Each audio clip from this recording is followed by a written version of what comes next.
Bonjour à tous, c'est Jean-Luc Roux sur sa chaîne YouTube. Aujourd'hui, nous allons parler de la Russie en passe de multiplier par 10 sa production de drones, affirme Vladimir Poutine. La Russie compte produire davantage de drones et travaille sur des technologies de détection des appareils ennemis, a déclaré le président Vladimir Poutine le 19 septembre. Le président russe Vladimir Poutine visite une installation de production de drones du Centre technologique spécial de Saint-Pétersbourg le 19 septembre 2024. La guerre entre la Russie et l'Ukraine se joue aussi sur le front industriel.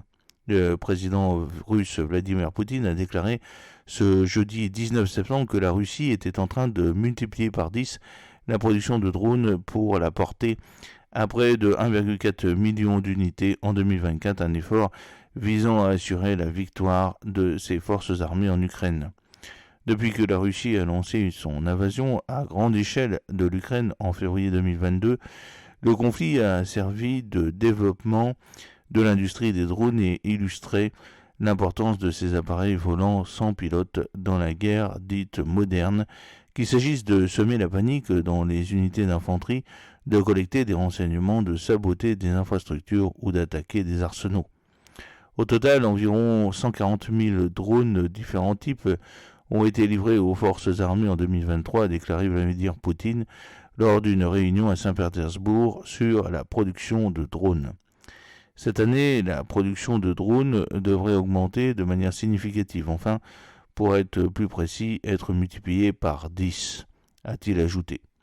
La Russie et l'Ukraine ont toutes deux acheté des drones à l'étranger et augmenté leur propre production depuis le début de la guerre.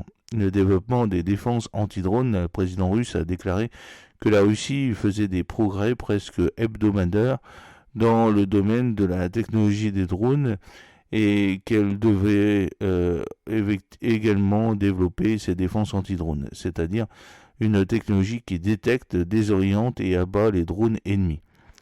La tâche principale consiste à produire une large gamme de véhicules aériens sans pilote et mettre en place une production en série aussi rapidement que possible, a-t-il déclaré. J'espère que cette petite vidéo vous a plu. N'oubliez pas de cliquer sur le pouce pour la promouvoir, de vous abonner si ce n'est pas encore fait et de partager cette vidéo sur vos réseaux sociaux. A très bientôt, fidèlement, Jean-Luc Roux.